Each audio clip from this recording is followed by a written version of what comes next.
Good morning, everyone. I am Mustafa Mukaila, your SFM lecturer.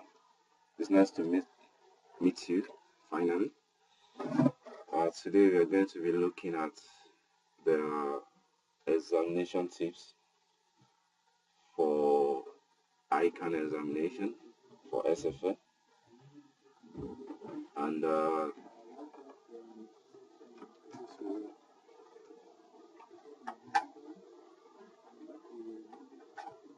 and we are going to be looking at examination tips for ICAN professional examination. I'm excited. Hello.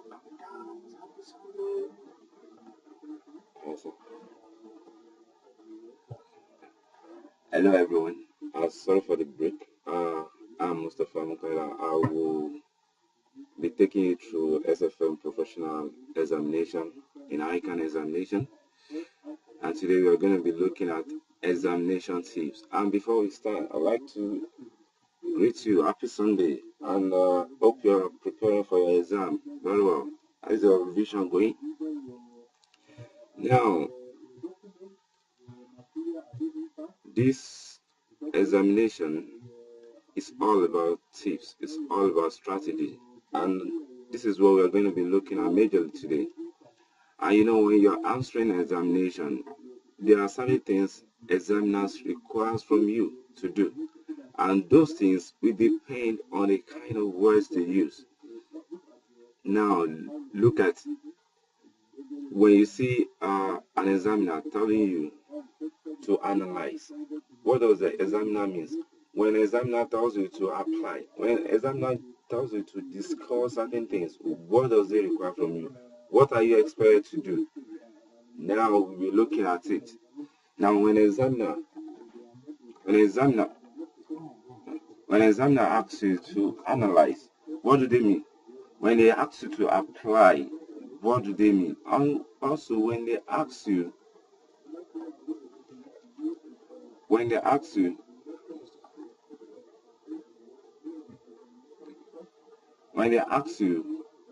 to summarize, what do they mean? All these things are very, very crucial in answering your exam, in answering your question paper, and to analyze. And hello, if you're online, please indicate by saying hi and tell me where you are calling, where you are joining us from. So let us continue. To analyze, it means to break into separate parts and discuss, examine, or interpret each part. The key tips is to give reason for the current situation and what has happened. Now, when you are asked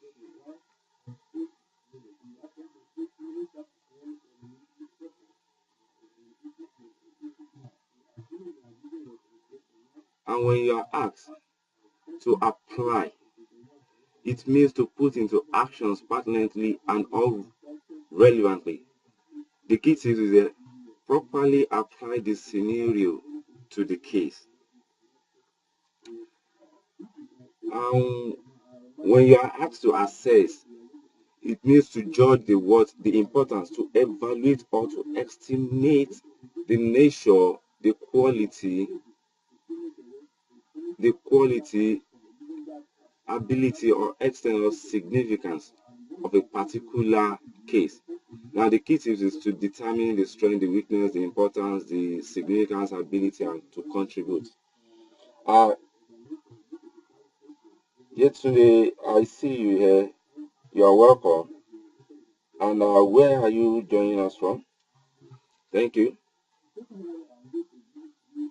And when you're asked to calculate, calculation is simply means to compute. And when you're asked to comment, this one always, most of the time, feature in ICAN examination.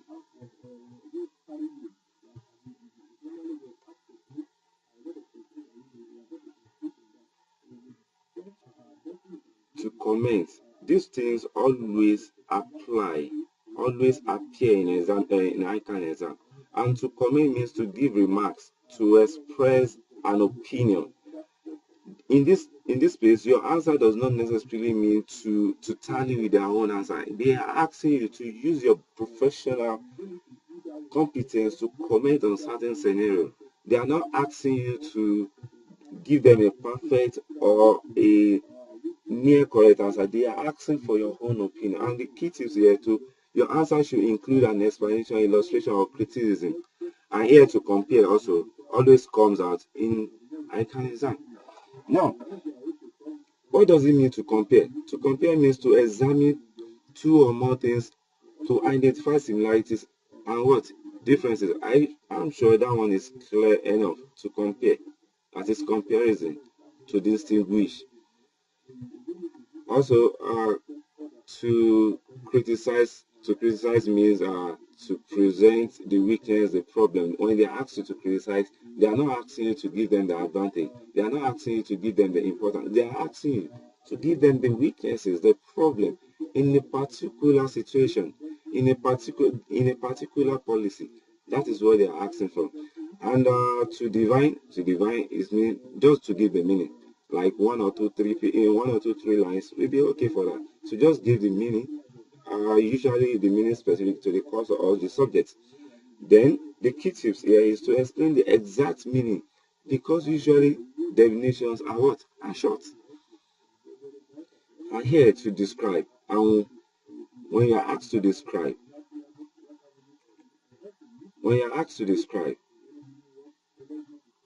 you have to give a detailed account. The key features, that is, you list, you define, you list the characteristics, you list the features, you can even give advantages, disadvantages of whatever they ask you to describe. And this is where you can get the highest mark. I can see you are here. You are welcome. And yesterday I can see you are joining us from Ibadan. And Anyakon, sorry if I'm not pronouncing your name correctly. You are joining us from Akwa Ibom. You are welcome. And what we are doing now is to tell us the actual meaning of certain words, certain phrases examiners usually use. And when you are asked to describe, you are asked to give detailed account. That is, you have to give the definitions, you have to give tell them the advantage, disadvantages, and so on and so forth. And here also, when you're asked to discuss, discuss means to consider. It's like a debate. Just argue about the pros and cons of an issue. That is, when you're asked to discuss, you start with the definition, you go to the weakness, the advantages, disadvantages, you go to the problem, you go to the features, and so on and so forth. And to evaluate means to determine the scenario in light of argument for or an against case scenario. Mention evidence case, and when you are to evaluate, maybe they are considering two options. They now want you to tell them which one is best, which one is not the best. So you are to evaluate to determine which one is the best. Mention in the case, maybe in the case you are to determine, maybe to do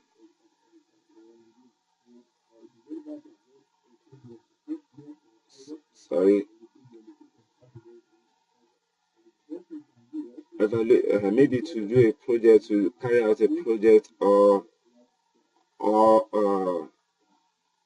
to abandon the project. These are those things you have to do. And to explain, this one is a very, very common words used in ICAN examination to explain. When you are asked to explain, you have to make your idea very clear. Show it to be very logical and how a concept is developed. Give the reason for an event. Don't just provide a list of points. Add in some explanation of the points you are discussing. Take for instance, when you are asked to explain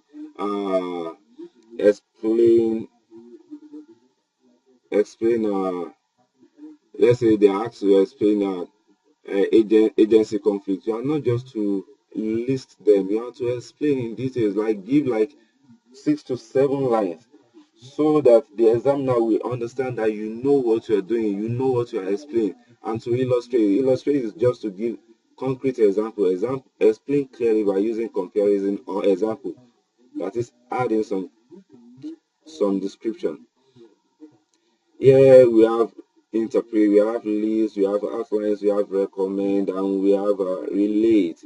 And state also is something that comes out in exam very well. You are just to list and then explain precisely, that is give like 2 or 3 lines explanation. It's just like when you are asked to outline, you are asked to discuss.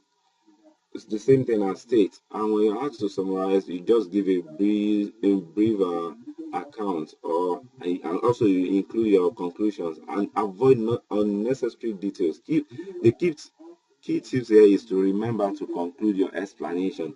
And before I move on, when you are answering an examination, please take cognizance of the mark allocated for your exam. Take for instance, if a question is allocated 10 marks, like you have 10 marks question, you want to answer 10 marks question, you are not expected to spend more than 18 minutes. That is, you have to spend 1.8 minutes on a question, 1.8 minutes on a 1 mark question. If you spend like more than 18 minutes on 10 marks question, there are chances that you will not be able to meet up with the exam. And also try as much as possible to attempt all questions. These things are very key. You are welcome, Kosi Okoye and Olapeju Olaifa. I can see you. Adiz Abdulaziz. It's good to finally meet you here online. Also, please tell us where you are joining us from, and let us continue our discussion from there. Okay, like I'm telling you, all right, please, sorry for the break. Thank you for joining me here, and you're welcome. Please tell us where you are joining us from, and like I was telling you, Alapeju Olaifa, thank you for joining us. I'm still expecting where you are joining us from. Adiz Abdulaziz, where are you joining us from? Alapeju Olaifa, you're joining us from Lagos, you're welcome. And Yetunde, you are joining us from Ibadan. Thank you for joining us. Kosi Okoye, you're joining us from Anambra. How is Anambra this morning? And thank you for joining us this morning. I'm seeing 8 people online. Please tell us, indicate where you're joining us from, and tell us your name and where you're joining us from.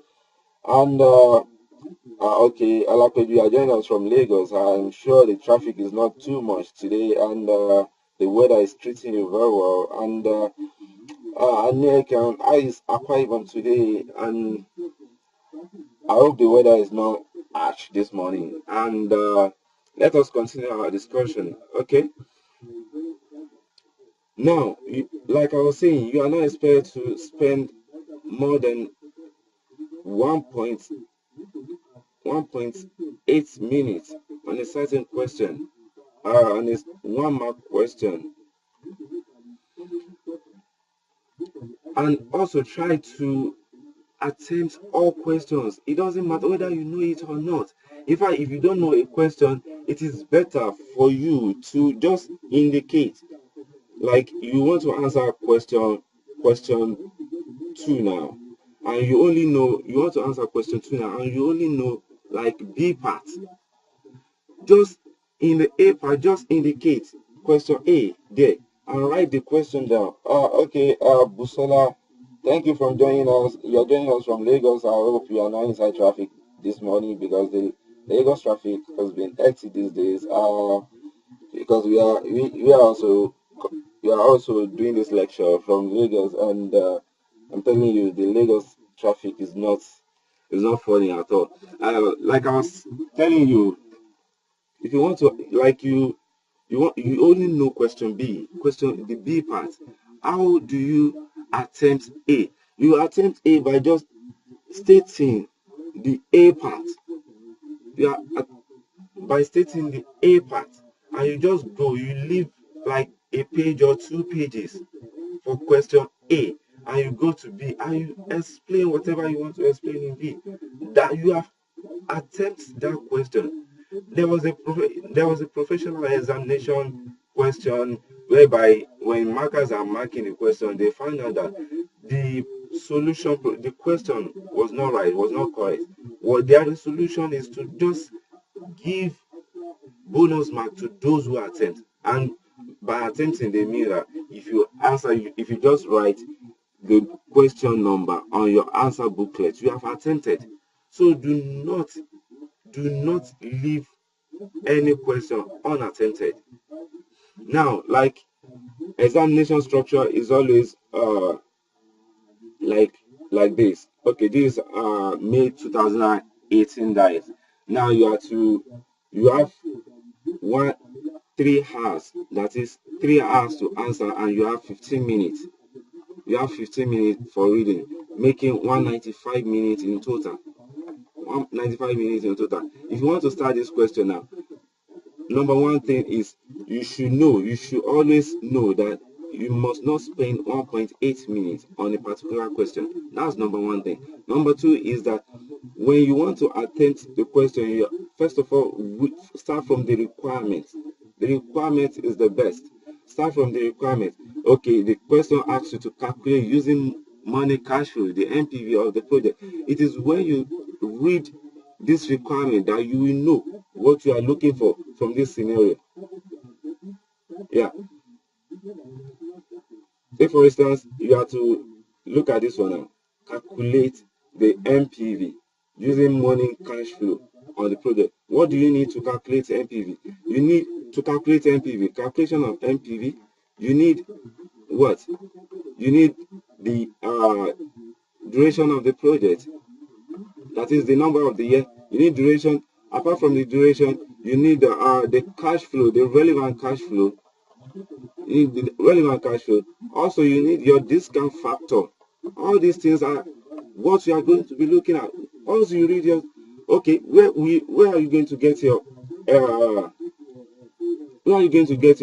your duration from? When you read the question, Plato PLC is a Nigerian company that manufactures and sells innovative products. All these ones are not relevant. Following favorable market research that cost 4 million naira, PT has developed a new product. It plans to set up production facility in Kano, although its board had contemplated setting up the facility in an overseas country. Since all this information are not what you require to calculate NPV, you don't need to bother yourself with those details. The project will have a life of 4 years. That is number one thing you need. A life of 4 years. That is the duration of the project. That is number one thing you are looking for. Teriela Lono, you are from Kaduna. You are welcome. How is Kaduna doing today? And Alex, you are welcome from Benin City. I can see you from here. You are welcome. Okay. Also, when you are, the next thing for you is to look for the what? The cash flow. The cash flow includes what? We are talking about cash flow. That is the revenue. Sorry, the revenue.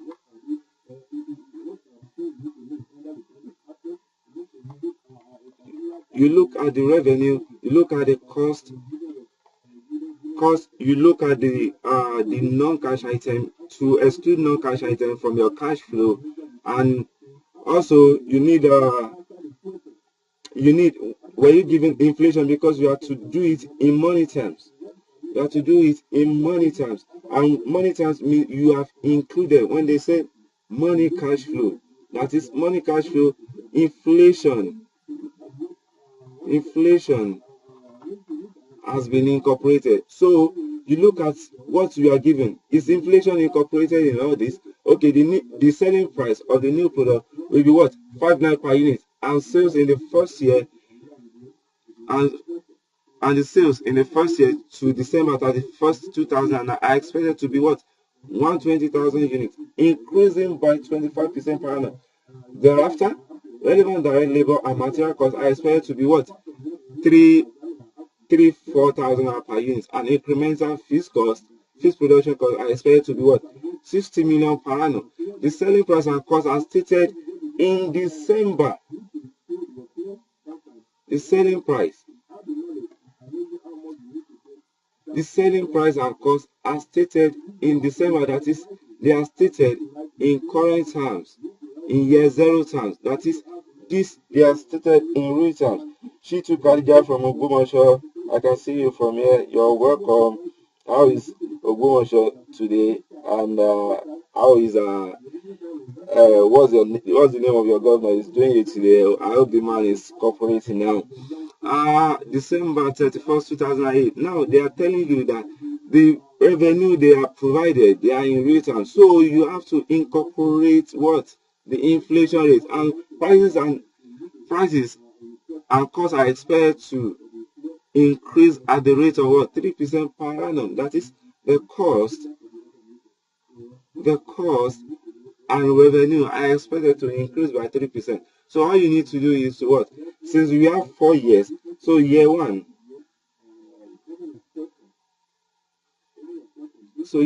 will be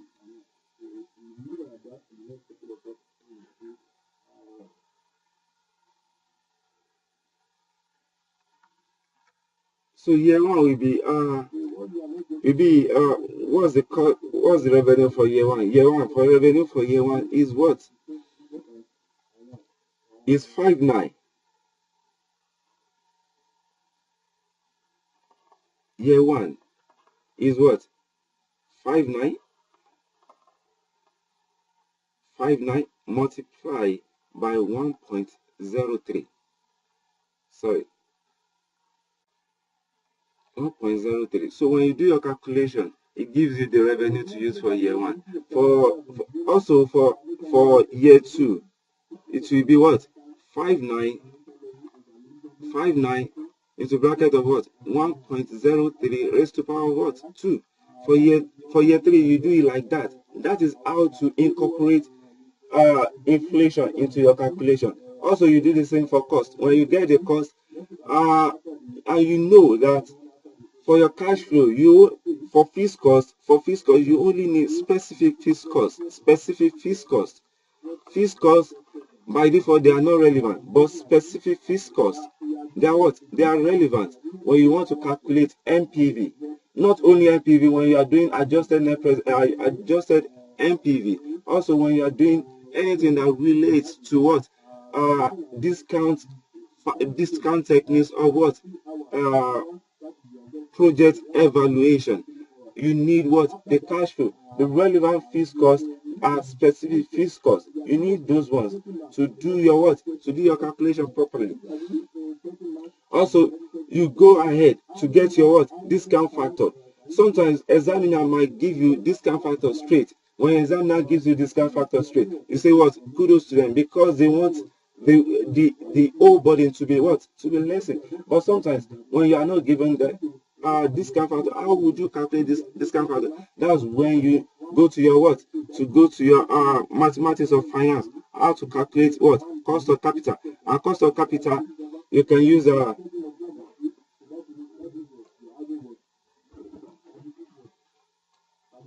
and cost of capital. You need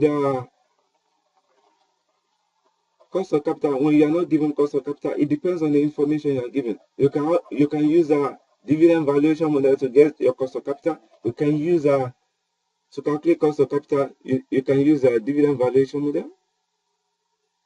You can use dividend valuation model, DVM. You can use a capital asset pricing model. You can use Miller and Modigliani model, and also you can use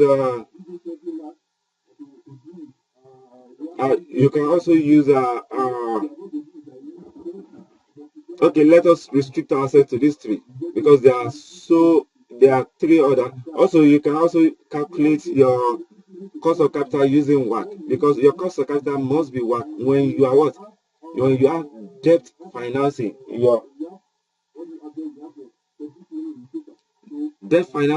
your what? In your capital structure. Now, when you are to use dividend valuation model, what you need is to do your cost of capital is what?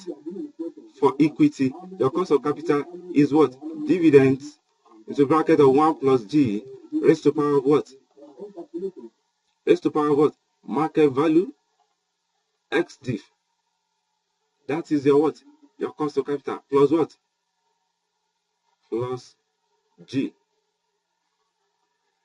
That is to calculate your cost of capital, cost of equity capital. Then to calculate your cost of debt, it is what? Interest into bracket of 1 minus what? T raised to power of what? Market value of what? Of debt X div. For others, like cost of preference share, you need what? And okay, this cost of debt is what? Is this when the cost of debt is irredeemable? The debt you are talking about is irredeemable. You can have irredeemable debenture or redeemable debenture. If it's irredeemable debenture, that is when you use this what? Formula. If it's unredeemable, if it's a redeemable debenture, you need to what? Use IRR. IRR to what? To do your cost of debt. Now, how do you calculate your IRR? How do you calculate IRR? IRR is calculated by what? First of all, calculate the NPV at one rate and go ahead to calculate NPV at another rate, and your IRR is stated as what? The cost of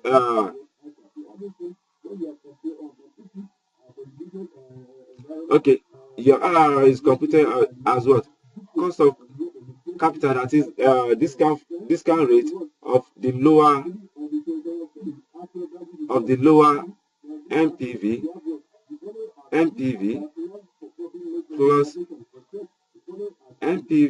lower NPV of lower rate over NPV of higher rate plus NPV of lower rate into bracket of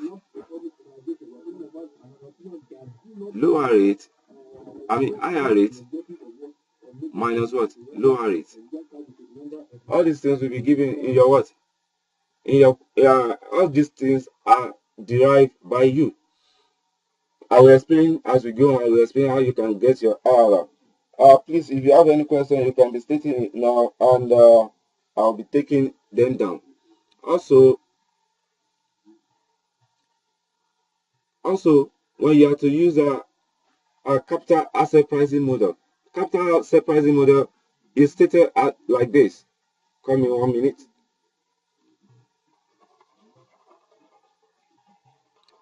Capital asset pricing model is stated as this.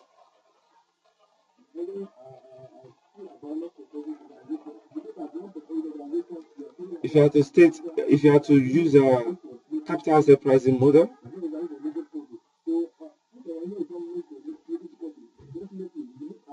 cost of equity is what?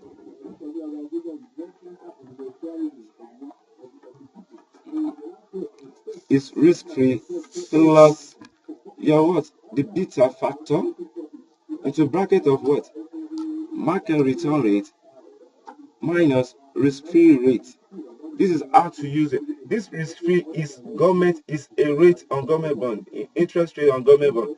This is the beta factor. The beta factor will always be given to you in the question, and this is the rate of what? Of interest rate in the market, and this is what? Risk-free. And when you these two, the risk-free minus, market rate minus risk-free is what they call risk premium. Risk premium. When examination give you risk premium straight, you don't need to do RM minus RF. All you need to do, whatever they give you, you multiply by what? The beta factor they give you. Then you plus it back to your what? Risk-free rate. Also, that is about discount factor now. and that is what they are expecting you to what to do. And in this question, in this particular question, you have to see in your question what are the relevant costs, what are not relevant. Now look at this 4 million naira. This 4 million, they said sales an innovative product following favorable market research that cost 4 million, following favorable what market research that cost 4 million. PT has developed a new. Now they are using past tense here, and whatever is in the past is not relevant when you are when you are doing investment appraisal. So you will not include this 4 million in your computation because it's is a sunk cost. Now what you need here, Tunde from Lagos, you are welcome.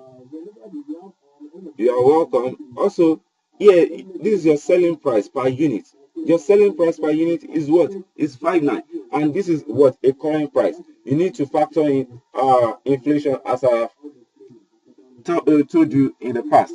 Then you multiply whatever you have with your with your unit, because it said sales in the first year to December 31st, 2009 I expect to be 120. It is 59.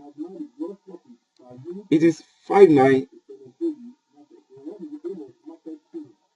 multiplied by, sorry, let me give you a blank page so that we can explain very well.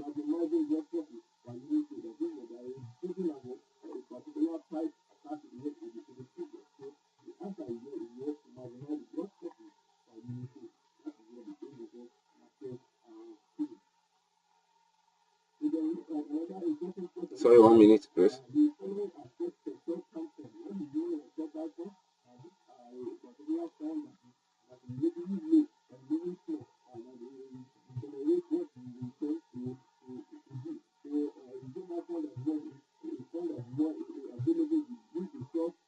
Please. Okay. Now computation.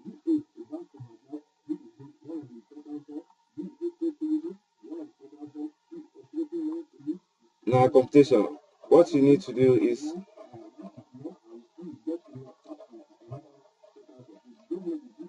for year one. For year one, you need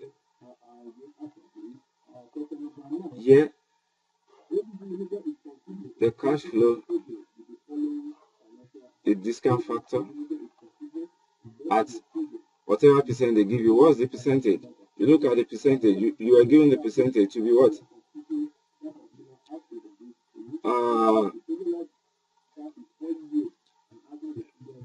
Okay. You are given discount factor to be what? The 10%. So it's at 10%. Then your what? Your PV. Your PV. So your year one will be for revenue. Your year one will be 59 multiplied by 1.03 multiplied by the unit. Multiplied by the unit, and the unit here is what? And the unit here is what? 120 units in the first year. In the first year, you have 120 units. And don't forget that the unit will what? Increase by what percent? Annually. So whatever you get here is what you are going to multiply by your what? Your discount factor, and your discount factor is 0.09. Whatever you have here, you multiply. They give you your PV. For what? For revenue alone. This is not for cost. For revenue alone. Also, you do the same for cost. So they say the cost and revenue, they have the same inflation rate. You can just do like this, like 59 the revenue minus the cost. Then when you get the net, you multiply it by the inflation. Then when you multiply by the inflation, you multiply by the unit. Then you get your what? Your PV for that year. You go to second year too, you do the same. The third year, you do the same. Also, you go to your what? Specific fixed cost. Your specific fixed cost here is incremental fixed production cost. Incremental fixed production cost. I expect it to be what? 60 million per annum. They are saying they are expected to be 60 million per annum. That is, they are not expected to change. If they are expected to change, they will tell you that the selling price and cost are stated in December. I've told you this before. Research and development cost to December 31st will amount to what? 25 million. The research and development cost to 31st December will amount to 25 million naira. Okay, investment in working capital will be what? 30 million on December 31st, 2018, and will increase in line with sales and volume inflation. In line with sales volume inflation. What is sales volume inflation? Sales volume, this is sales volume inflation. This is sales volume inflation. They are telling you that the investment in working capital will increase by 30%. Will increase by 5%. So what do you have for what you now be having here in the year zero? Please give me 1 minute, please. Coming. Adinigba, you're welcome. Please, where are you joining us from? Where are you joining us from? And how are you doing? How is your preparation? I hope you are coping very well. Okay, I get your question. Please, let me do what I'm doing first. If we have time, we will go over it, and if we don't, we meet on our Telegram page. Please, sorry for that. We cannot take your question now. Please let your question relate to what we are doing right now.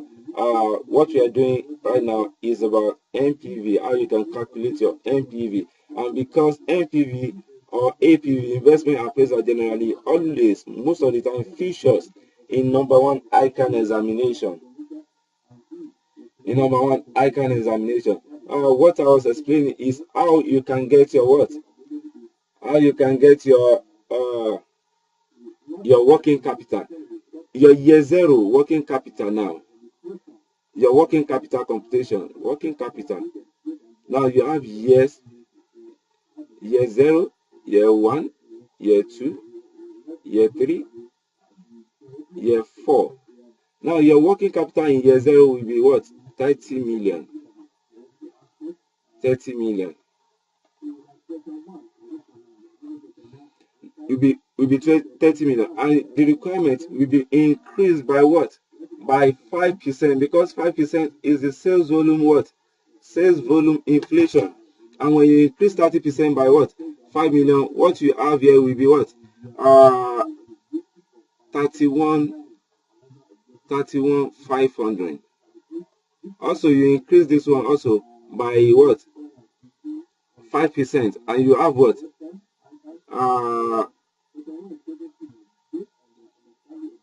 31,500 into bracket of what? 1.05. Here also you have 31,500 into bracket of 1.052.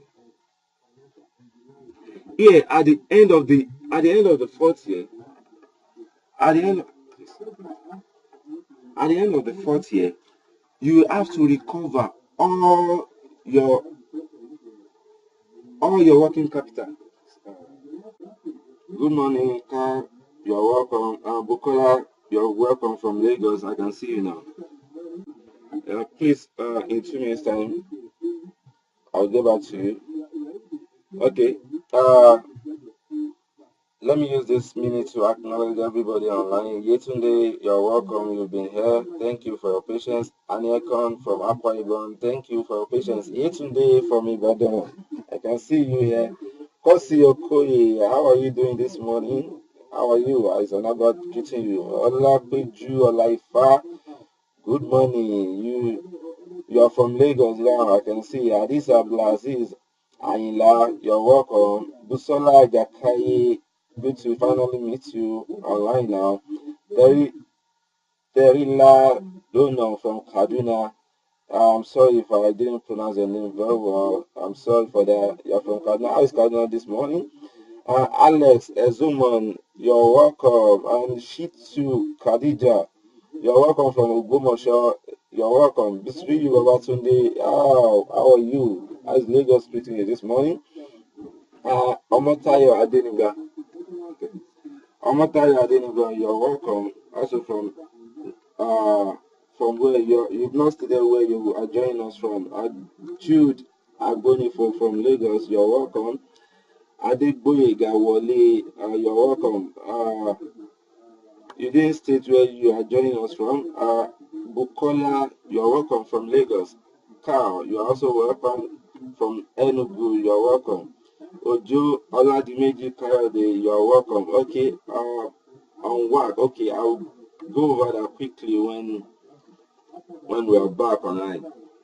Now, let us go back to what we are doing. Now, yes, at this point, this is where you are going to what? Retrieve. At this last year, this is where you are going to retrieve all the working capital you have put in the business. In the year 1, you put 35 million. In year 2, you increase it. In year 3, you also increase it by 5%. In year 3, you increase it by another 5%. So in year 4, at the end of the project, you have to recover what? Your working capital by saying what? In year 0, your working capital is what? It's 0. When it's negative. It's an outflow. When you are adding to it, it's also an outflow. When you add it to it in year 2, it's also an outflow. In year 3, it's also an outflow.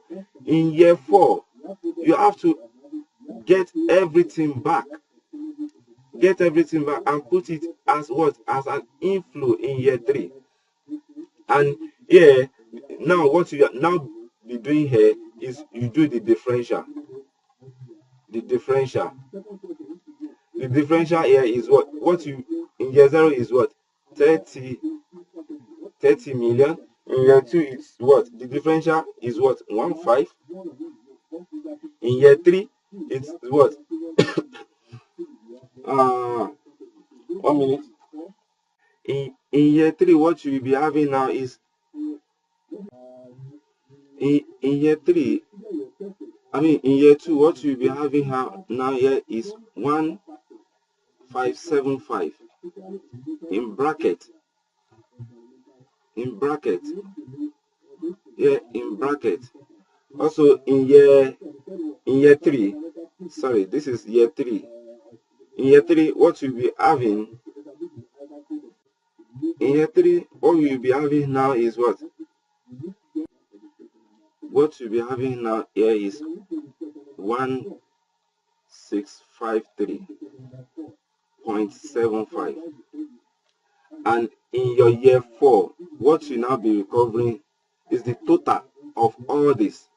When you add them together, they should give you what is here. What is here in year 4? That is 31,500 multiplied by 1.05 square. That is 34,728.75. This is what you are going to be having as what? As your inflow in year 4 regarding your working capital.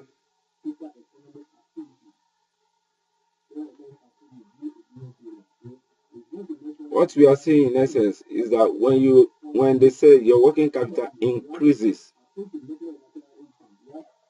it increases. All you need to do is what? To get the differential increment. The differential increment. In year 0, this is what you put in your NPV calculation. In year 1, you put this one. In year 2, you put this one. In year 3, you put this one. And in year 4, you will recover it. What you recover now will be 34,728.75, because that's everything you've put in the business as working capital. You have to what? You have to recover it at the end of the year. Now that's about working capital. Now here, also, what else do we have here? We have talked about the working capital. We have the company we need to rent a factory during the life of the project. Annual rent of 20 million will be payable in advance on December 31st, each year and will not increase over the life of the project. Now your what you need here, you know, rent is a what? Is a fixed cost. Now you need to determine whether this rent is what? Whether this rent is specific, is relevant to what? To this decision. Now look, the company will, they said we need, is a future tense. We need to rent a factory during the life of the project. That is, if this project is not being carried out, they will not rent the factory. That means this rent is what? Is relevant. So you need to put this rent in your computation, and they say will be payable in advance. That is, what the rent for next year will be paid this year, the current year. So the 20 million will start from year 0. The next year, the first year it will be 20 million, the second year it will be 20 million, and the third year it will be 20 million. You will not have any rent in year 4 because it is what? It is in advance. If it is in arrears, you will start from year 1, year 2, year 3, and year 4. Now it's like this. It's like this. Rent.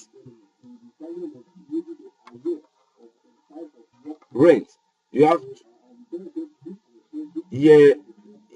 years 0, 1, 2, 3, 4.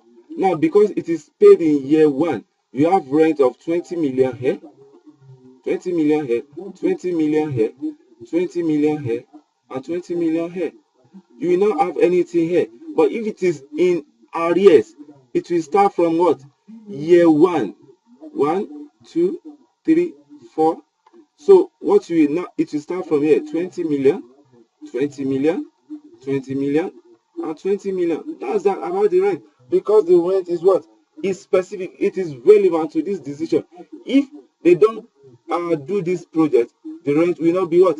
Will not be incurred. That's that. That is that about this question. And if you can accumulate all these things, you can get your free mark. That's that. And there are a lot of free marks here in this question.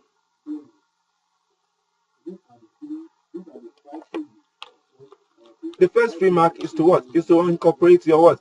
Your inflation. Your inflation. The second free mark here is to what? Is to calculate your working capital, like that. And the third one is to identify your relevant cost of capital. And the relevant cost of capital here has been given straight to you. It has been handed over to you to be what? To be 10%. To be 10%, which is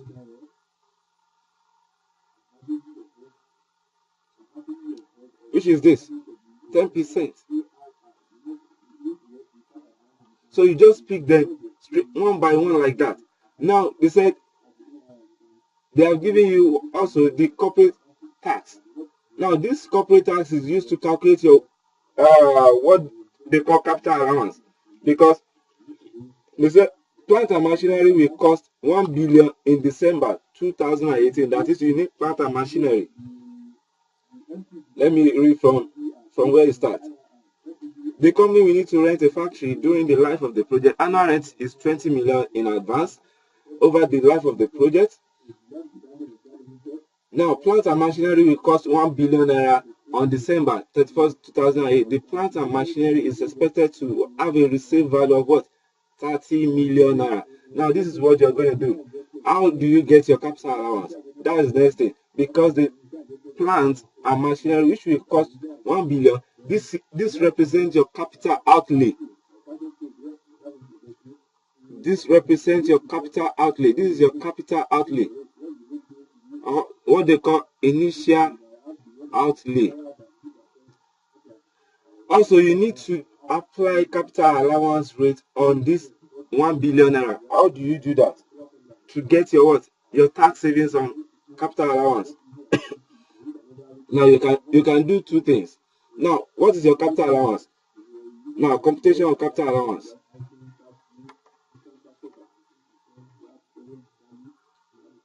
Of capital allowance, you have year 0.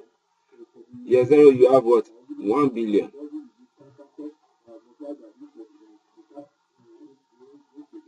You have 1 billion.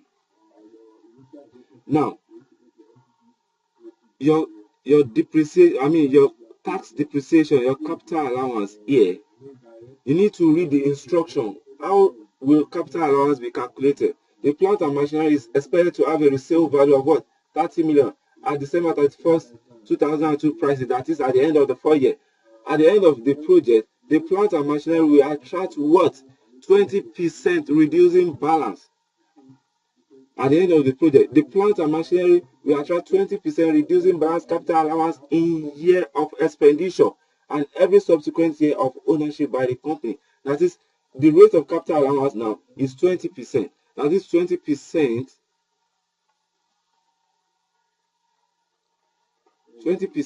of 1 million is what? 1 billion is what? 200. Is 200. Now you remove this 200, you have what? 800 million. Sorry, this has to be million. You have 800 million.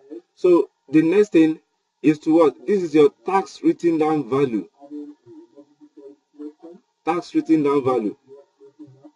And this tax written down value in year 1. So you go to what? The year 2 capital allowance. You do the 20% on, because it is on reducing balance method. Reducing balance, you now be using the tax written down value. If it's on straight line method, you have the same capital allowance all through. Now, the 20% of 800 is what? 160. You remove 160 from 800, what you have is what? 640. Now, this is tax written down value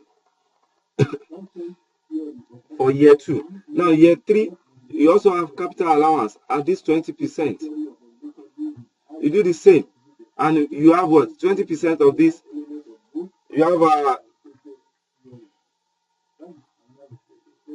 have 128. 128. When you remove 128 here, you have 2. You have 1, and you have what? 5. 512. Now this is tax written. This is year 1. This is year 2. This is year 3. And so year 4, which year 4, remember, you are going to dispose it in year 4 to be at what? Disposal. You are going to dispose it by how much? At 300 naira.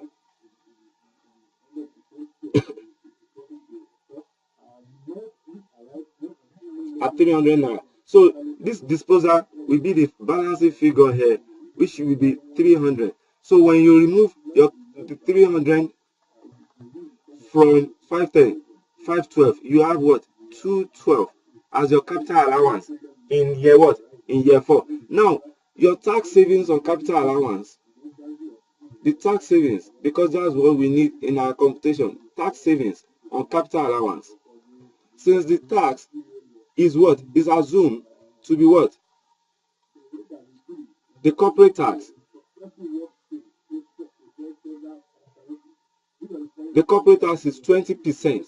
Corporate tax is 20%. You need to what? You need to factor the 20% on the capital allowance. What are the capital allowance? In year 1, we have capital allowance of 200, and 20% of 200 is what? Tax savings, 20%. 20% of 200, here we have 40 million. Here we have 20% of this one, we have 32. 20% of this one,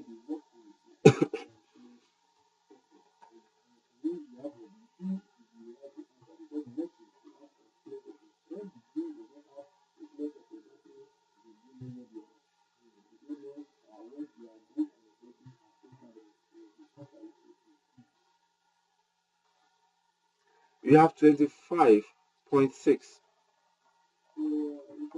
25.6. Here we have capital. Here we have 212 multiplied by 20.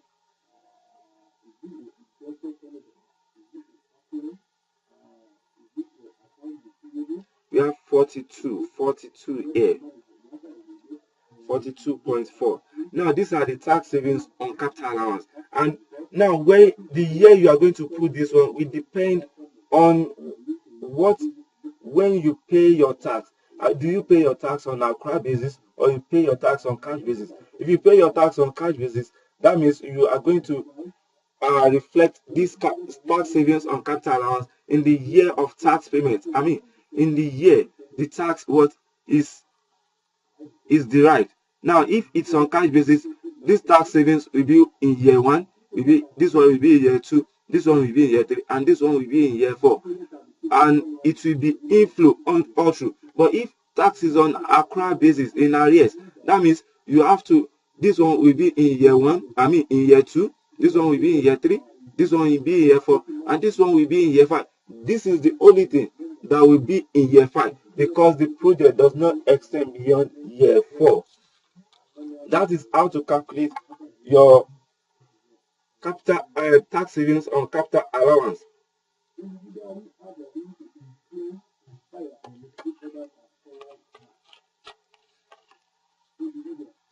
Now, that is that about the capital allowance. Now your solution will be like this. I'm not going to give you the full solution because they are there in our area, in our membership area.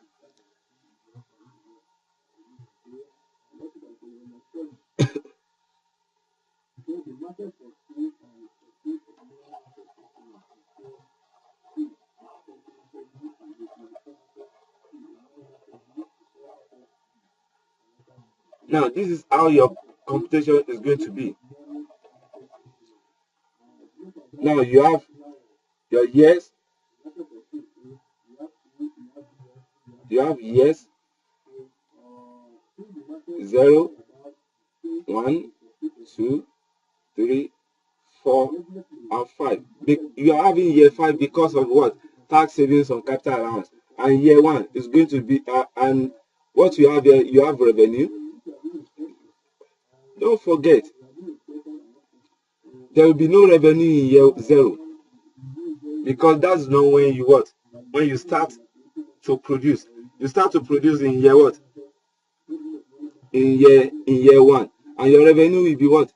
The price per unit after incorporating price per unit multiplied by the unit. After incorporating all the what? All the inflation. Also your cost. Your cost will also be the same thing. The cost per unit multiplied by what? The unit. Then what you have here is what? Your contribution. Contribution is what? Cost minus what? Revenue minus what? Minus cost. Then anything. The next thing is relevant fees cost. You put it here. Then also relevant fees cost include the rent, the other specific fees cost that is mentioned in the question. Also you have your working capital. Your working capital in year 0 is going to be 30 million as an outflow. In the year 2 you have in year 1 you have 1.15 like that. That is the incremental that I mentioned in the first place. In year 2 you have 1.575. I'm not sure. Let me check. 1.575. In year 3 you have 1.653. In year 3 you have 1.653.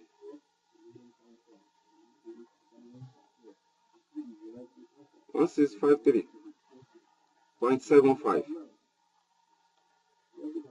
Now in year 4 you now have everything back.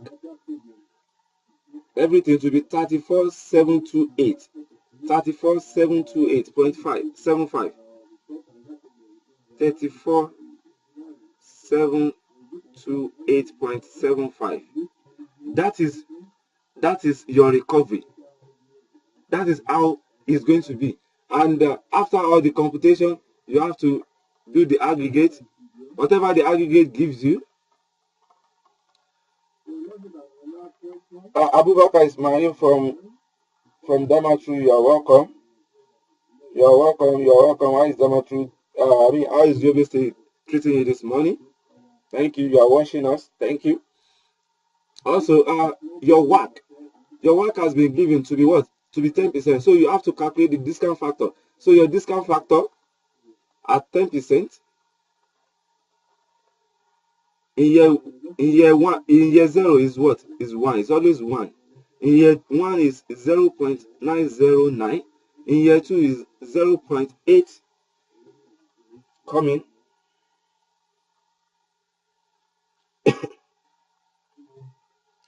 In year 2 is, now what we have here, 8.64.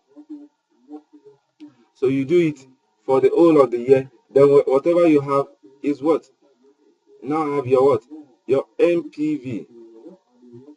Okay, your present value. Your present value. Whatever you have here, already you have. Don't forget your cost. Your cost in 2000 and year 0, you have 1 billion. Don't forget, you have 1 billion naira for the cost of the machine. So together, everything you have here, since you have 30 million here, you have 1 billion here, you have 1030 in billion. That is 1 billion and 30 million. 1 billion and 30 what? And 30 million. 1 billion and 30 million. Yeah. So whatever you have, you multiply it back. Also here you multiply it. Here you multiply it. Then you now add everything together. Now add everything together to give you your what? Your MPV. That is that. That is that. Look, this question is a very comprehensive question. You are not expected to do everything. And don't forget, you are not expected to start with question 1. Please, in SFM question, it is very, very important. Now, please know that you are not expected to start with question 1, because question 1 is always very, very cumbersome and very, very voluminous. So it is better to go to what? To like question 7, question all these theoretical aspects. Now, let us go, before we continue, let us go to our success tip in our examination. Now, let us brush through our requirement. And before I go to the requirement, one person asks about work, how to calculate work. Now, to calculate your work, all you need to do, your work, if you are not given the examination, your work is the combination, is the average, weighted average. Your work is weighted average of all costs of capital used in financing. You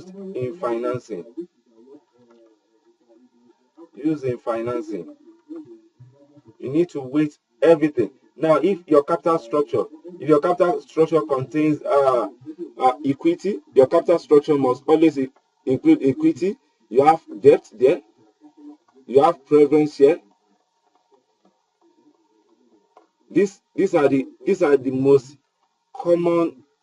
These are the common source of finance we have. Now, if you have equity, debt, and preference share, for you to get your work is to combine everything. Your work now will be the cost of what? The cost of equity into brackets of the value of equity over the combination of all the capital.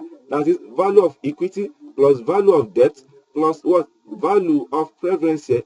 You bracket it plus cost of debt into bracket of value of debt over what? Value of what?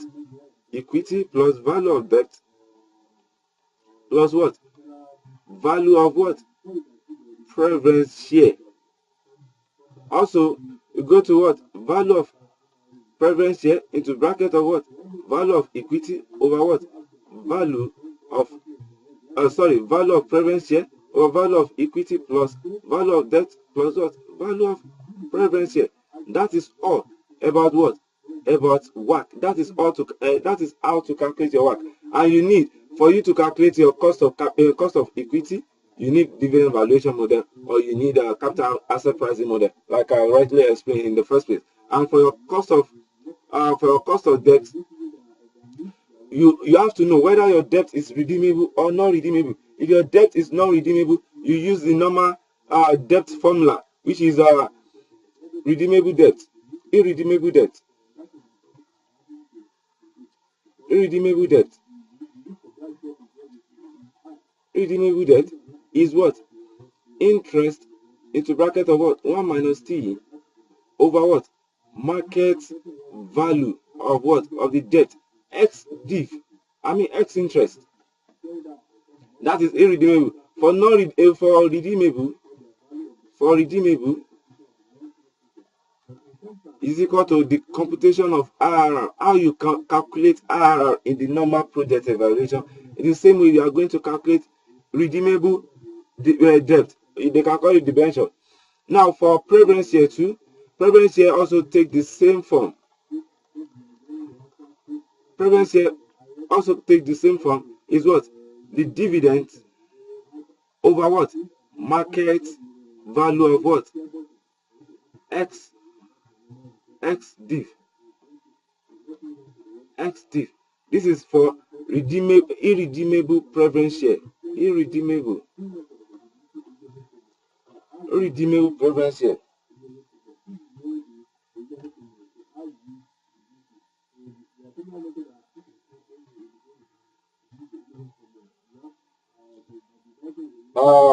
Oladayo Malola, you're welcome. You are from Abuja. I can see you clearly. Also, Busola, the management of Starry Gold will contact you. We contact you on how to go about that. Please, sorry for that. Okay. So this is how to do irredeemable. For redeemable preference share, you use what? IRR formula. Redeemable preference share. You need what? IRR. IRR formula is equal to, this is how to calculate IRR formula. For those that are just joining us, we have lower rate plus what? NPV of lower rate over what? NPV of higher rate plus NPV of what? Lower rate plus, multiplied by higher rate minus what? Lower rate. That is how to calculate your NPV.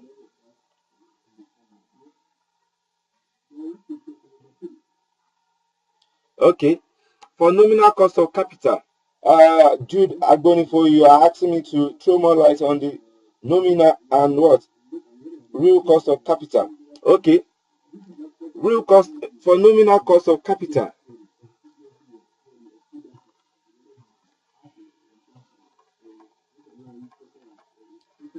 Cost of capital now. We have nominal. We have real. Now for nominal, they can call it money. They can also call it money cost of capital. Here they can call this one current cost of capital. They can also call it current cost. Now, for nominal as included in it, nominal includes inflation, while real has not included inflation factor.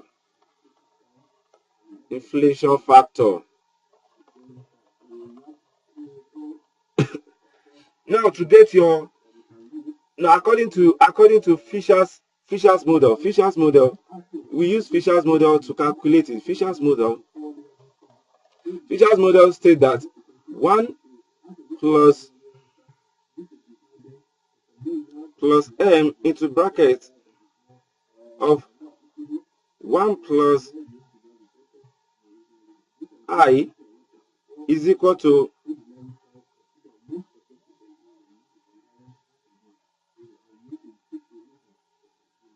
sorry, 1 minute please. Sorry, 1 minute. Now, okay. For Fisher's model, sorry, you're having 1 plus M equals to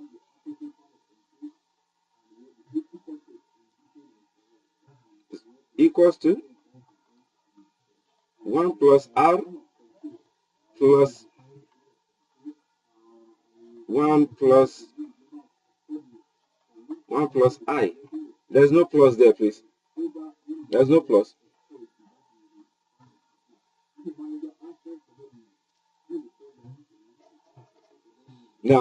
Now for you to get the nominal value, all you need to do is what?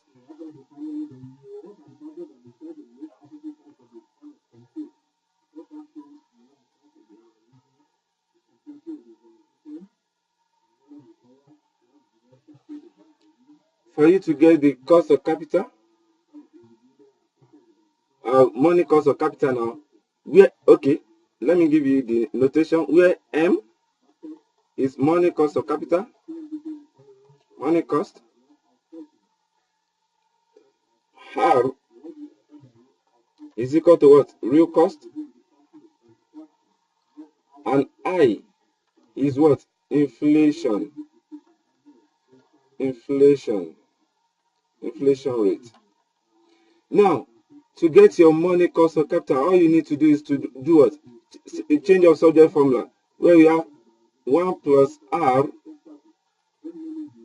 into bracket of 1 plus what?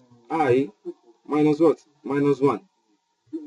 Now, to get the real cost of capital, make this the subject of the formula, make the normal, it will be what? 1 plus M all over 1 plus R minus what? Minus 1. This is real cost of capital. Now, if you are given money cost of capital and you have to convert to real cost of capital, this is the formula you are going to use. If you have to convert real cost of capital to money cost of capital, this is the formula you are going to use. You want to convert real to money cost. This is the formula you are going to use. To convert the real cost to convert the money cost to real, this is the formula you are going to use. And when you are using the formula, always endeavor that you know that they state that this is a real cost of capital. Most of the time, examiner will not tell you this is a real cost of capital. They will tell you this cost of capital is a current cost, represent a current cost of capital, or represent a cost of capital at year 0. When you are earning cost of capital at year 0, it means they are telling you the cost of capital given is what? Is a real cost of capital. And since inflation has not been incorporated, you have to incorporate inflation into your what? Into your computation. But where nothing has been given, no specification has been given, whether it's a real cost of capital or it's a money cost of capital, you assume that it's a money cost of capital. I hope that is clear. Okay. Now, just like our question here, just like the question we have here, an appropriate wasted cost of average cost of capital for the project is 10%. Now, you know that the examiner does not specify whether this is real or what? Nominal. But you have to assume that this is what? Is a nominal cost of capital. That is the money cost of what? Of capital. Please, let's go to this question 2, bond valuation. And this bond valuation is also a very interesting topic. All you need to do is to what? Is to just to go for the requirement first. Always go for the requirement. You can see that in this question, the requirement for a nominal value, for a nominal value of 1 million, calculate theoretical issue prices of the two bonds and indicate how many of each of the bonds Kazari Limited can buy, assuming it invests in only one of them. Now, this is what you're going to do. You go to your question. Kazari Limited has a cash surplus of 20 million naira and he wishes to invest in corporate bonds. He has identified two potential investment opportunities in two different companies, which are both rated A by the major credit rating agencies. Now, information about bond A is the issuer plans to raise 5 million naira 2-year bond with a coupon rate of what? 10 million. The bond is redeemable at a premium of what? 8% to nominal value. And nominal value in this question is what? Is 1,000. Because we have been given in the requirement, your nominal value is what? 1,000. And that means your premium, the redemption value will be what? 1,000 multiplied by 92%. This 92%, we have removed the premium. Okay, they said premium is not discount. Sorry. They said at premium. They said is at premium. So what we have here is it will be 1.08.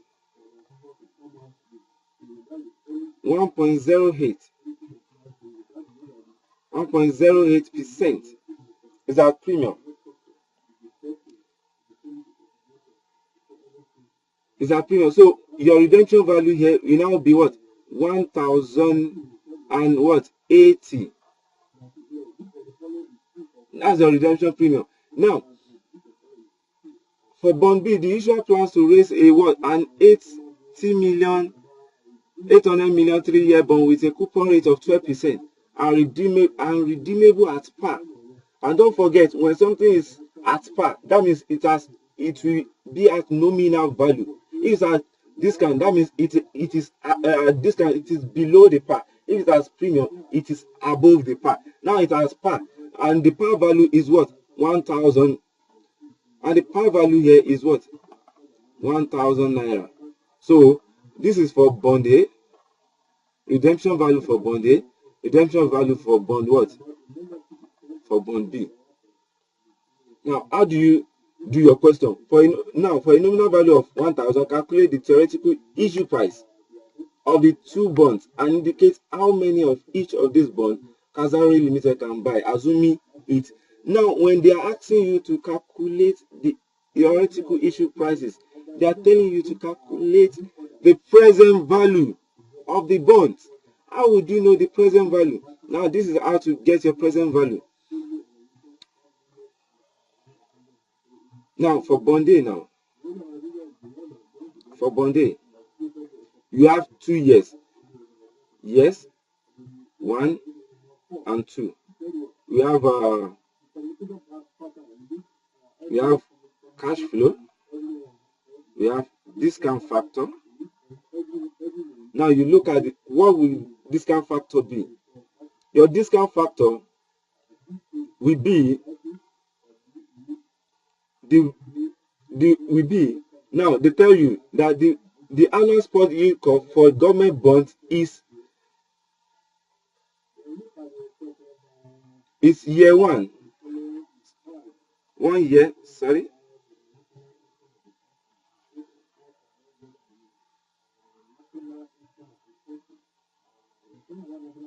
One year is 9.5, that is year 1 9.5, year 2 we have 10.4, and year 3 we have 10.5.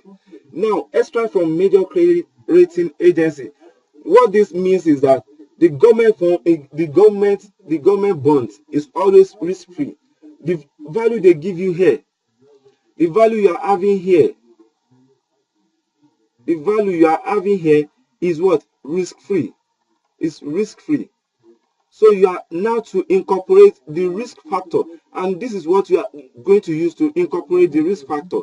This 6, 16, 28. Here we have 15, 25, 40. Here we have 20, 30, and 50. Now, this is how you are going to do it. This 6 means what? 6 over 100, which is what? 0.06. This 16 here, it means 16 over 100 means what? 0.16. So anything you found on this table, you have to divide it by what? By 100. Now, in year 1, you have to, since the bond A and bond B is found in A zone. In A zone, this is the relevant spread. These are the relevant spread. That is 20, 30, and what? And 50. Now, in year 1, you have to add rate to use. Rate to use. In year 1,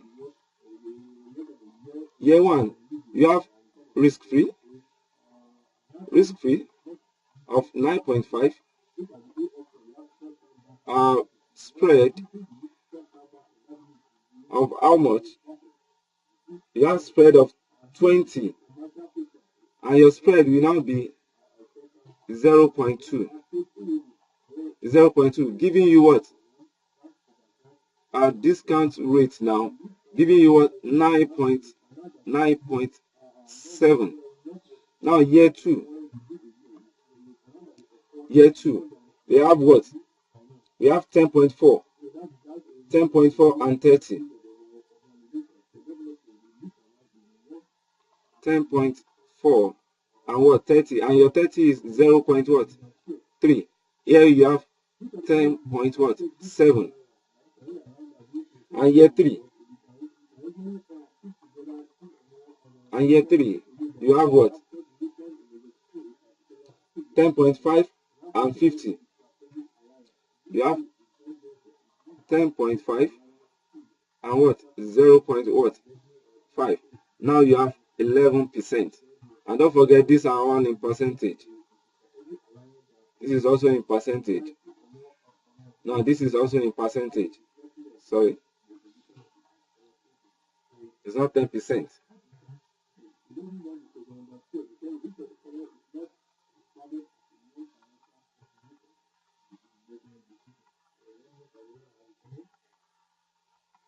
Please, if you have any question, please be throwing it, because our time is fast spent. So give me your question so that I can answer your question quickly. Okay, this is what we have. This is this discount rate you are going to be using to what? To discount, to calculate your what? Your present value. Now, in year 1, notice the bond A has 2 years. Now, the cash flow in year 1 is what? This is how you get your cash flow. Let me start from here.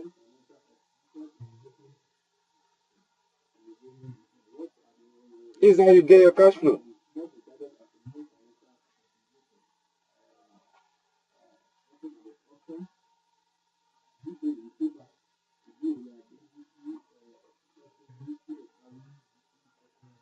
Okay, bond A.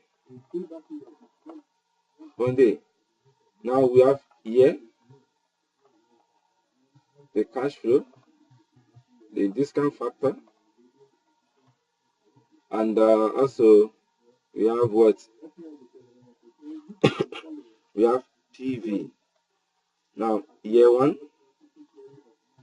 we have year 1. The cash flow in year 1 will be what? The interest paid, the interest received. How much interest you are going to receive? For bond A, you have what? You have 10% coupon rate, and this 10% coupon rate will be the interest you are going to be getting annually on the bond. This is the interest you are going to be getting annually on the bond. So how do you calculate your interest rate? Interest is always calculated on the nominal value. Don't forget that. On the nominal value, which is 1,000 multiplied by 0.1. Because they said the coupon rate is what? Is 10% for bond A. That gives us what? 100. Now for year 2, the same thing. 1,000 multiplied by 0.1, giving us 100. So another year 2, which will be the redemption year, year 2. Don't forget, redemption year 2 is the redemption year, and your redemption value is what? For bond A is 1080. Now, your discount factor now it depends on what? You have 9.75 in year 1. 9.75. So when you do 9.75 discount factor, it will give you what? Whatever it gives you, you put it here. Whatever it gives you, you put it here. Whatever it gives you, you put it here. And don't forget, these are all what? All inflows. So here you get your value. Also here you get your value. Also you get your value. So whatever you get here will be what? The theoretical issue price. The theoretical issue price. The same thing you do for bond B. You do the same thing for bond B. You do the same thing for bond B. Now for your bond B,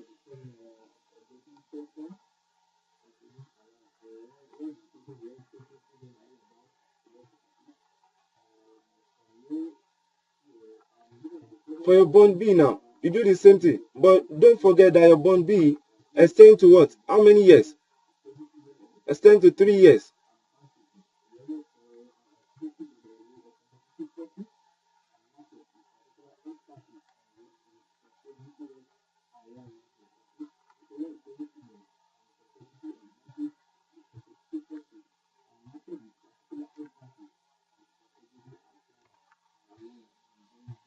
Now on bond B,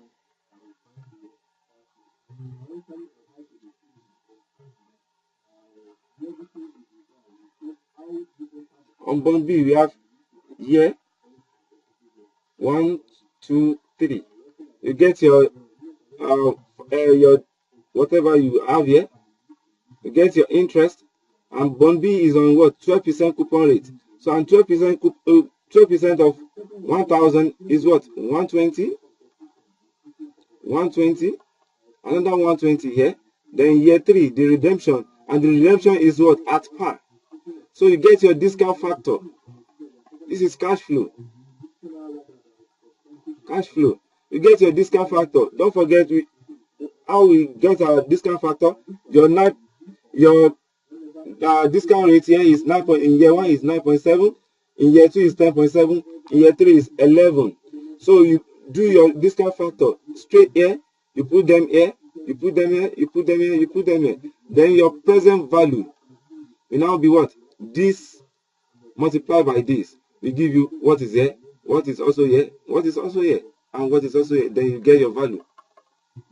And this is requirement A. You are through with requirement A. That's that. You can see it's once you know what you want to do, it's very, very simple for you to get it. Okay. Risk adjusted cost of capital is the cost of capital that risk has been included in it. Like what we are doing now. Like the one we are doing now. Look at this. Oladele Oluwakemi, I'm answering your question now. Look at this question now. You have government bonds. You have annual spot yield curve for government bonds. Government bonds are always risk-free. Now, when you now incorporate spread in it, it becomes risk-adjusted cost of capital. Risk-adjusted cost of capital is simply means the cost of capital which risk has been included in it. Simple. And the risk-adjusted cost of capital as we computed here is what?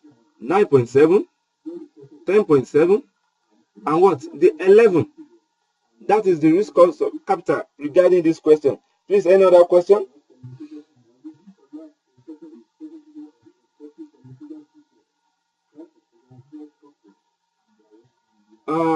Okay. Let's go to requirement B. Irrespective of your answer in A, assume bond A is issued at 1054 and bond B is issued at 1026. Calculate the yield to maturity of each bond at the time of what? At the time of issue. They are asking you to calculate yield to maturity. They are asking you to calculate the IRR of what?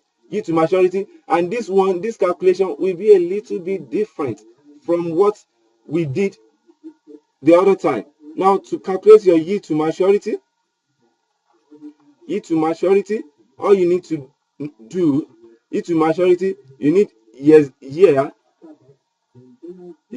0, 1, 2 for bond A. Now, what will be in year 0 will be the issue cost that they give you in this question. This issue cost, bond A is 1054. Now, you now put your 1054 here. 1054 cash flow. And year 1, you have your 100. Year 2, you have your 100. And your year 3, don't forget the redemption value, 1080. So your discount factor, when you are computing your IRR, you assume a discount factor. You can assume a discount factor at 10%. And 10% here, in year 0, you have 1. Here you have 0.909. Here you have 0.84 something. Also, you have 0.7 something here. I'm not so sure. This is just an illustration for you. Then your PV. This one is 154. This one is 90.9. And this one is 84. And this one, let's say, is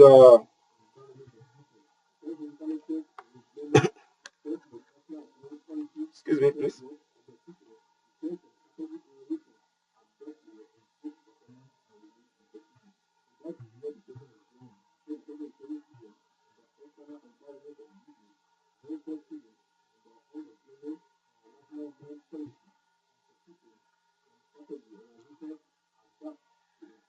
Now, what you have here is 0.7 multiplied by 1080. You have 756 in this place. 756. Now you evaluate whether you have positive or negative. Remember how we do our what? How we do our IRR.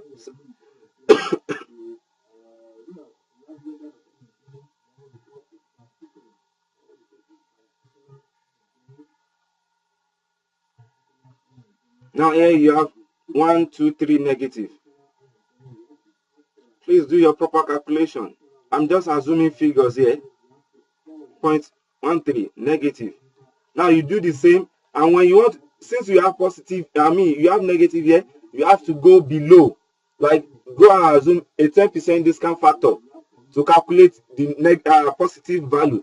Now when you get the positive value, you apply your IRR rate. Your IRR is the same thing with your what? Yield to maturity for bond A and for bond B. That is that. Yield to maturity, it simply means IRR. And your IRR, you start with year 0, 1, 2, 3. Just the way we compute our what? Our IRR in the what? In MPV, when we are doing project analysis. Now, question C. Calculate the duration of each bond. Yes, duration is just the weighted average. Weighted average of bond. Of years. Now, this is how to calculate your duration. This is how to calculate duration. Duration is computed like this.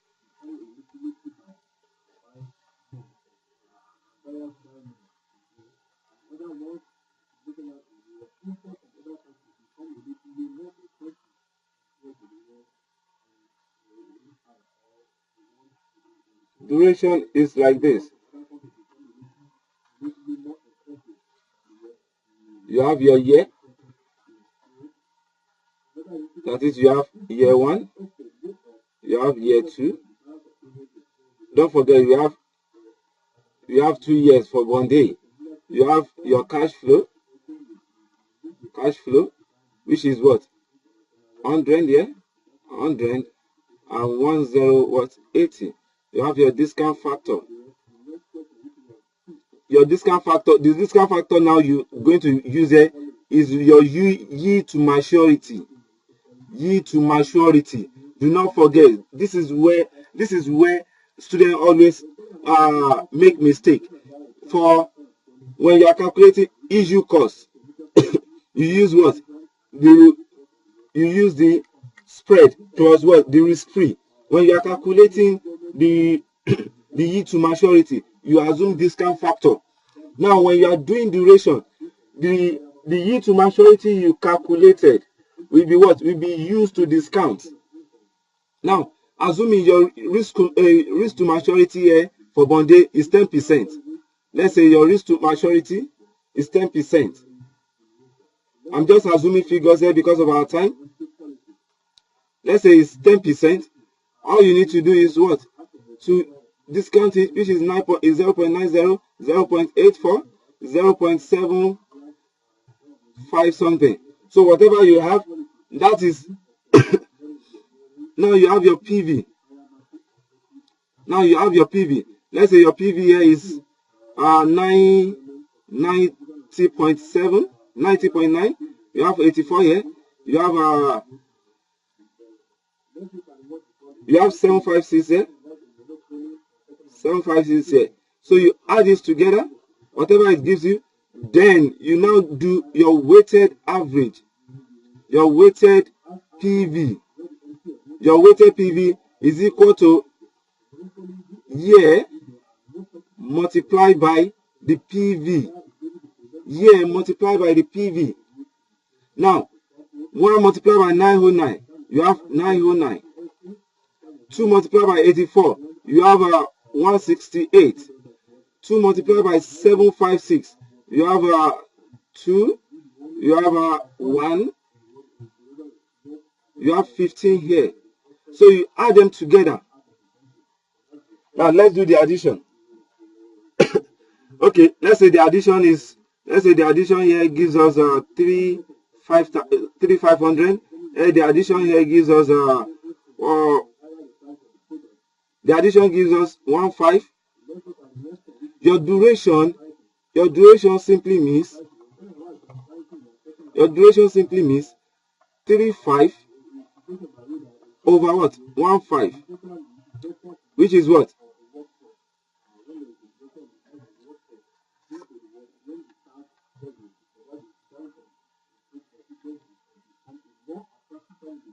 3,500 divided by 1,500. You now have 2.3 years. 2.33 years. Now don't forget that I'm assuming figures here. Please put your normal figure. The yield to maturity, you calculate it in what? In B above. The duration. This is how to calculate your duration. You put your yield to maturity to discount. When you are calculating the theoretical issue price, you use what? The spread and the risk-free rate that they give you. You add them together. And don't forget this spread, the table. The table always give you what? Whole number. You need to convert that whole number to what? To percentage. That is 20 divided by 100. You convert it to percentage. Now, the next question is, if you expect interest rate to increase in the market, which of the two bonds, A or B, would you like to buy? Now, this will depend on your calculation above. It will depend on your what? Your calculation above. Take for instance the duration. The lower the duration, the better. If your duration for bond A is, take for instance, we have bond A duration to be what?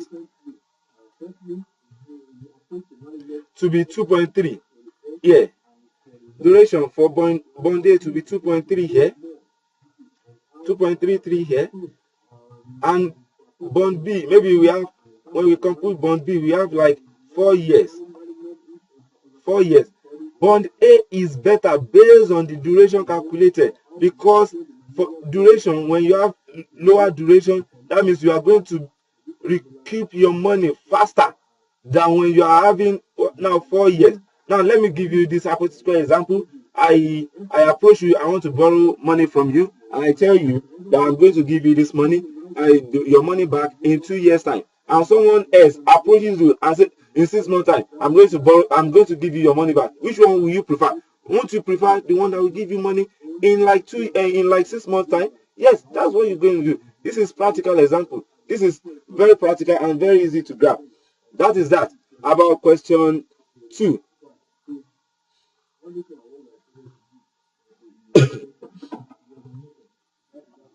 Okay. Please, any question? Any other question?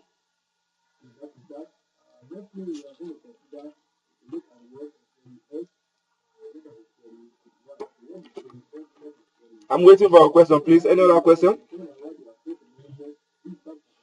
Now let us talk about exam techniques. Let us talk about exam techniques in SFM. Let's talk about exam techniques in SFM generally, because of our time is fast spent. And this is why we are here, to share exam techniques with each other. Now this is ICAN exam May diet, that's this last diet, and your time is what? 3 hours. 3 hours, 1/4 hours. That is, it includes 15 minutes of reading time. Altogether, what we have here is 195 minutes. Now, the first thing to do is to read the instruction. Since this is a professional level, you are not new to this one. You know that number 1 question at this level, number 1 is always compulsory, 30 marks. And I will implore you not to start with the number 1. The number 1 always takes time. Look at how much we spent on just explaining tips for number 1 alone. Now, if you are under exam pressure, you know you are going to spend far more than that. Now, look at section A. Section A at compulsory question 1. Now, they have told you are required to answer 5 out of 7 questions in this paper. Now, question 1 is compulsory. You are to attempt. Whatever happens, attempt. Now, your section 2. You have how many questions there? Your section B. You are required to answer any 2 out of what? 3 questions in this section. Now, the implication of this is this. You have to answer 2 questions in this section.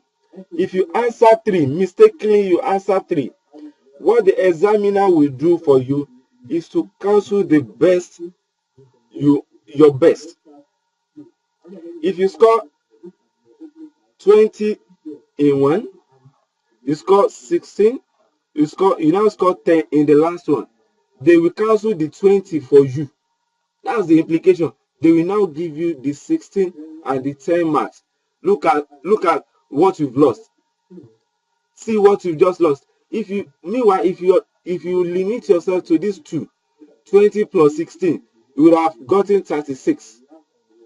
But because you do over sabi, that's what they call it, over sabi, and you now answer 3, they will give you what? 10 plus what? 16, which gives them what? 26. See what you have missed. You have missed like 10 marks. You have missed 10 marks. So please endeavor to asterisk the question you are going to answer, and ensure that when you want to answer your question, start answering, you start from the requirement. If you don't start from your requirement, you'll be as if you are swimming in one big large pool, no direction. But if you know your requirement, if you understand your requirement, you will just go straight to the scenario and you'll be picking out what you need one by one. That is the techniques. And ICAN exam is not meant for the brilliant, it's meant for the smartest students.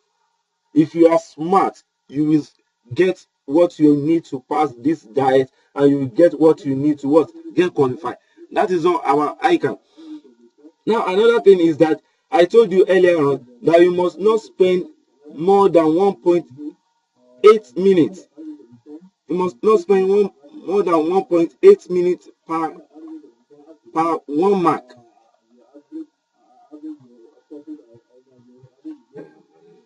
Per 1 mark. Now, if you are giving out 10 marks question, 10 marks question, you do what? Multiply by 10, you have 18 minutes to spend. Now, if you apply this approach, you are likely to what? Attempt all the 5 questions. If you apply this approach strictly, you are likely to attempt all questions. Now, if peradventure you can only answer 4 questions, and you know, out of this, your previous attempt, you have not answered everything, you can now come back and do it to your own satisfaction.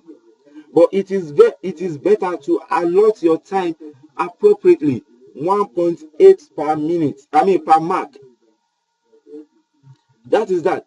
Again, endeavor to leave appropriate space, Take for instance, you want to answer question 1. You want to answer question 2. You only know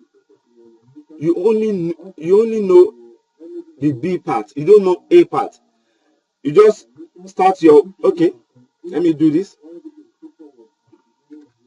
You know, your question, you don't know A. You don't know A. What you need to do is to leave a space, like a blank sheet, like 2, for answer for question A. You go to what? You go to another page, you write your B.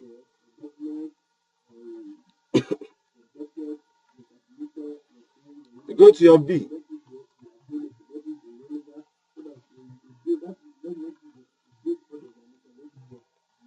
You go to your B. So when you go to your B, you answer your B correctly. When you answer the B, and you know you don't know A. Since you have written for A, you have written A in your question. That means you have attempted A. All you just need to do for that A is to just write anything that comes to your head. That means you have attempted. The reason for this is that there was one professional exam that they were trying to mark, and they found out that the question was not correct, and they decided to give full marks to those students that attempt that question. If you attempt that question, by attempting, they mean that you've written something about that question. If they didn't find anything regarding that question, you don't have a full mark. That's why you see people coming out in the exam or, please God, I don't know anything yet. I don't know what I write. I just wrote something. And you find out that those people pass the exam. It's because they attempted. Now, if you don't attempt, there's no mark for you. So endeavor to attempt all questions. All questions. It's not difficult to attempt all questions. Our time is going now. Please, I would like you to ask your question. I would like you to answer our question. Once again, I want to appreciate everybody who are online, who has been listening. And if you have any question pertaining to what we did here and what we've been doing, you can contact me on the Telegram channel. I'll be there 24/7 throughout your exam period. And please,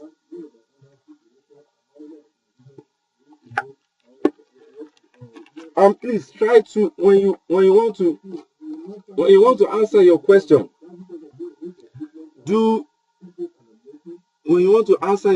make sure you do it strategically.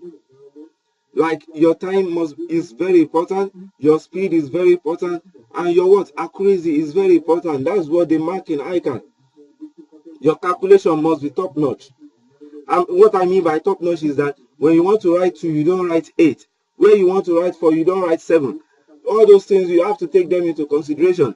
Also, please minimize the time you spend on irrelevant questions. Like a question they ask you, they are just allotting 2 marks for. You are now writing a whole page for 2 marks question. Please, where will you find the time to write answer on the remaining one? Please endeavor to be strategic in answering your question. And on this basis, I would like to end this class. I appreciate everybody who's been listening to me. I hope I am able to contribute one or two things to your revision. And this is where we stop. Thank you.